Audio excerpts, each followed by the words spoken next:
आज भी उन्हें शर्म आनी चाहिए। क्यों बैठे हैं बीजेपी में?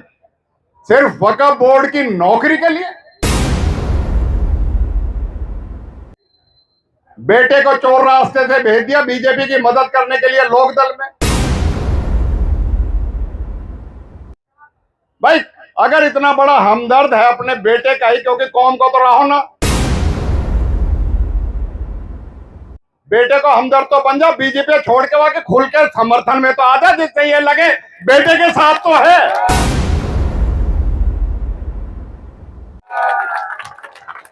इस इलाके के विकास के लिए, इस इलाके की सोच को आगे बढ़ाने के लिए किया। मैं सबसे पहले आपका शुक्रिया अदा करता हूं।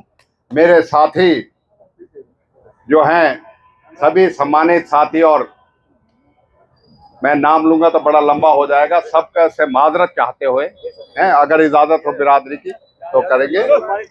हमारी जो है पार्टी से भी हमारे सरपंच साहिबान और सभी साथी यहाँ उपस्थित हैं। साथियों, मैं छठा चुनाव लड़ रहा हूं और नॉमिनेशन 1991 से भरने शुरू कर दिया। और आप लोगों से बीच में आज एक बात को कह रहे हुए, क्योंकि ये मौका है, दस्तूर है कि इस इलाके ने हमारे राजनीतिक जीवन में पहली बार अपने विकास को, अपने भविष्य को, अपनी आने वाली जो हमारी नई नस्ल है और इलाके की बदहाली के खिलाफ अपनी पार्टीबाजी, अपनी छोटी छोटी इख्तलाफात, छोटे छोटे जो मतभेद हैं, उन्हें छोड़कर जो आज इलाके ने, खासतौर से नूह इलाके ने एक बहुत बड़े बड़प्पन का सबूत दिया है। सबसे पहले मैं सलाम करता हूं इस जनता को और सलाम करता हूं उन नायकों को जिन्होंने, चाहे वो बात देहाना की हो, चाहे वो बात मालव की हो, चाहे वो बात आकेड़ा की हो, चाहे मेवली की हो, चाहे हमारे घासेड़ा गांव की हो, अडबर गांव की हो, मैं इसलिए नाम ले रहा हूं, इन्होंने अभी अपना जो है बहुत बड़े बड़े फैसले आपसी कर दिए, चाहे कमर सीके का हो, रहवासन का हो, चाहे बड़े बड़े गांव जयसिंहपुर की बात कर लें, देवड़ा नंगली की बात कर लें, हलालपुर की बात कर लें। मैं समझता हूं कि एक नया इतिहास और एक नई सोच इस चुनाव के माध्यम से आम जन के एक संदेश दे रही है कि अब हमें बहुत हो चुका बदहाली का आलम, बहुत हो चुका इस जो दंश जो हम झेल रहे हैं पिछड़ापन का, अब जो है हालत बदलनी चाहिए। और उस चीज के लिए मैं समझता हूं कि जो 10 साल का शासन रहा है ना बीजेपी का, इसने तो बिल्कुल ही उम्मीदों को चकनाचूर कर दिया। मैं आज आपके बीच में कहता हूं कि हमने 2005 से 2014 तक मिलके, उनमें से 90% साथी वो हैं जो मेरे साथ उस वक्त थे, उसमें भाई फखरुद्दीन और सभी साथी जो हैं, वो हमारे सरपंच साहब बैठे हैं, सब साथी थे और हमने एक प्रयास किया। आज उस प्रयास का नतीजा है कि लोगों को एक उम्मीद दिखने लगी कि कांग्रेस जो है, चौधरी भूपेंद्र सिंह हुड्डा है और उसके नुमाइंदे के तौर पे आफताब अहमद है, इस इलाके की तस्वीर को, इस इलाके के विकास को और इस इलाके के मान सम्मान को बरकरार रख सकता है। इसलिए हम भी आपसे एक बात कहते हैं कि जो हमने पीछे रहते हुए छोटी मोटी चीजों में अगर कोर कसर रह गई किसी चीज की, तो उन चीजों को दरकिनार करके, साथियों, आज ये मेडिकल कॉलेज अपनी बदहाली की कहानी कह रहा है। आज स्कूलों के बिना टीचरों के जो है शिक्षा प्रणाली वो जो है अंतिम सांसें ले रही है। पीने का पानी, बिजली, जो बुनियादी सुविधाएं हैं वो लोगों को तरसा रही हैं। आज नहर में पानी आता नहीं है, उसके लिए मिन्नत दरामद करनी पड़ती है, लेकिन आता भी है तो ऐसा जहरीला पानी आता है जिससे हमारे खेतों को तो नुकसान होता ही होता है, हमारी बेजुबान जानवरों को नुकसान होता है, हमारी खुद की सेहत को भी नुकसान होता है। अगर बात करें सड़कों की, तो सड़कों के वो बदहाली इन्होंने कर दी जो प्रोजेक्ट हमने मंजूर किए थे, कि उनका नाम खूनी सड़क हो गया है। 4000 से ज्यादा 10 साल में पीछे लोग अपनी जान को गंवा चुके हैं इस नूह से अलवर बॉर्डर तक की सड़क के बीच में, जो इतने भयंकर हालात जो है यहाँ एक्सीडेंटों के होते रहे हैं। साथियों, क्या यहाँ से बीजेपी के नुमाइंदे नहीं थे या नहीं थे, ये बताओ। क्या बीजेपी से इन लोगों ने चुनाव नहीं लड़ा था? तो भाई जब आपकी जरूरत पड़ी, जुल्फिकार भाई ने बताया, एनआरसी में जरूरत पड़ी, आप भूल गए। हमें जरूरत इनकी पड़ी थी कोरोना काल में भी, जब मानवता पे बहुत बड़ा कहर छाया था और इल्जाम लग गए थे हमारे मरकज जैसों पे भी कि कोरोना पे। कहां थे ये जब जरूरत पड़ी हमें 31 जुलाई की? साथियों, मैं आज बड़े भारी मन से कह सकता हूं, ये एक षड्यंत्र था, बहुत बड़ा षड्यंत्र था इस इलाके को बदनाम, इस इलाके को जलाने के लिए। लेकिन मैं सम्मान करता हूं, मैं उन लोगों का सम्मान करता हूं जिन्होंने आगे बढ़ के उस षड्यंत्र को पढ़ते हुए, चाहे हिंदू थे चाहे मुस्लिम थे, उन्होंने संयम रखा।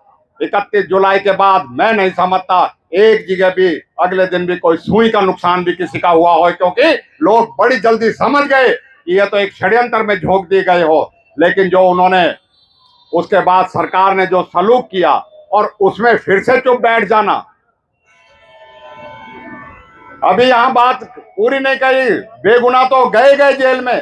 भाई क्या कसूर था इन सड़क वालों का जिनके मकान हैं? अगर भीड़ यहां थी तो इनका क्या कसूर था? सहारा होटल वाला बेचारे ने किराए पे दे रखा था, उसकी बिल्डिंग आपके सामने, इतनी बड़ी बिल्डिंग को ध्वस्त कर दिया। क्या था उन नल्लड़ में गरीब आदमियों का जो जंगलात के और उसके बहाना लेके इन्होंने तोड़ दिए। लेकिन ये मुराद बास्के की दुकान बताई और सारी आगे तक की मास्टर जी के भाई मकान का नंबर आ गया, वो तो भला हो हाई कोर्ट में स्टे लग गया। तो क्या चुन चुन के इस तरीके से जो है यहाँ इलाके में सरकार ने कार्रवाई करी? क्या कोई इनके जबान में से निकला कभी शब्द? हम तो जिस दिन 31 जुलाई तो साथियों कह सकते हैं 3:30-4 बजे जैसे पता लगा अपने इलाके में आए, कोई सुने ना सुने, क्योंकि उस दिन वैश्वीपना छाया होता है। हम अपने शहर को बचाने के लिए उस आग में भी कूदे थे कि इस शहर को बचाया जाए, इस भाईचारे को बचाया जाए, चाहे उसमें हमारी जान का भी खतरा था, लेकिन हमने उसकी परवाह नहीं करी। आज साथियों, इन बातों को कहने के लिए हम आपके बीच में आए हैं। कांग्रेस ने हमेशा आप सब लोगों का मान सम्मान देके आप सब लोगों के विकास करने की सोच रखती है, लेकिन बीजेपी और उसके नेता हमेशा राजनीति करते हैं, कहीं धर्म और जाति का, कहीं राजनीतिक फायदा मिले उन चीजों के लिए फायदा करते हैं। और इनके नेता आज भी, उन्हें शर्म आनी चाहिए। क्यों बैठे हैं बीजेपी में? सिर्फ वक्फ बोर्ड की नौकरी के लिए? बेटे को चोर रास्ते से भेज दिया बीजेपी की मदद करने के लिए लोक दल में। भाई अगर इतना बड़ा हमदर्द है अपने बेटे का ही, क्योंकि कौम को तो रहो ना, बेटे को हमदर्द तो बन जाओ, बीजेपी छोड़ के वहां के खुल के समर्थन में तो आ जा, जिससे ये लगे बेटे के साथ तो है। तो भाई मैं तो यही कहूंगा, आज वक्त और इलाका करवट ले रहा है और इलाके में एक उम्मीद है, एक यकीन है, एक विश्वास है हमारे लिए। हम आपको वादा करते हैं छोटी मोटी पार्टीबाजी को से ऊपर उठ के और मिलजुल के आपके विकास को आगे बढ़ाने का काम करेंगे। हमारे साथ जब ऐसी सोच के धनी व्यक्ति हैं, जब ये टिकट मांग रहे थे तो हमारा एक शहर का ही साथी इनके साथ गाड़ी में सफर कर रहा था, तो उसने एक सवाल किया कि फकरू भाई कुछ भी हो, कांग्रेस जीतती है तो यहाँ का विकास तो होता है, आप इस बात से इत्तेफाक करते हैं? तो इन्होंने उस वक्त कई महीने पहले की बात नहीं कह रहा, ये बात तो मैं मानता हूँ, कांग्रेस बनती है तो इस इलाके का विकास होगा। तो इसी सोच को आगे बढ़ाते हुए, और मैं समझता हूँ भाई चौधरी हिदायत ने तो एक रास्ता दिखाया था लड़ाई लड़ने का, हम और आप मिलकर उस लड़ाई को लड़ेंगे और आगे चल के इस इलाके के विकास की, इस इलाके की तरक्की की, और इस इलाके की हमेशा हमारे नौजवानों की ये एक उम्मीद है कि बेरोजगारी का दंश जो है वो इस इलाके से खत्म हो, बेहतर शिक्षा प्रणाली हो, बेहतर यहाँ से वो हो। और इस सरकार की नालायकी का क्या आलम हो सकता है। आज ये जिला हेडक्वार्टर है, अगर कोई गली रास्ता बिना पानी भरे होए तो बता दे। हमने तो विधानसभा में उठा ली, 4-4 बार उठा ली कि भाई कब्रिस्तान नहीं बच रहे, स्कूल नहीं बच रहे, शमशान घाट नहीं बच रहे लोगों के घरों में, लेकिन इससे पानी नहीं निकला। साथियों, मैं आज आपके बीच में कहता हूं, शहर में और गांव में जो फसलों का नुकसान और ज्यादा बारिश से हुआ है ना, हमने तो 2 बार लिखित में भी दे दिया कि इसकी स्पेशल गिरदावरी करके मुआवजा दिया जाए। और मुआवजे की बात यह है, 2022 का रबी का मुआवजा आज तक नहीं बटा, 17 करोड़ रुपए आज भी 2 साल बाद भी पेंडिंग है। आपको यह यकीन दिलाना चाहता हूं कि स्पेशल गिरदावरी भी कराएंगे और आगे चल के इस जो जल भराव की समस्या है ना, इससे भी परमानेंट सॉल्यूशन करवाएंगे, अपने नूह शहर का भी और अपने देहात का भी। क्योंकि आज हम प्रचार करने जाते हैं तो गांव में लोग कहते हैं हमारे गांव में पानी भरा पड़ा चौगरगांव। तो बड़े शर्म की बात है, सरकार को संज्ञान जिन चीजों का लेना चाहिए उन्हें ना लेके। और नेता तो जो बीजेपी में बैठे हैं ना भाई, वो तो अपना घर भरण को या अपनी तसल्लीकरण को बैठे हैं, उनने आपसे कोई मतलब नहीं है।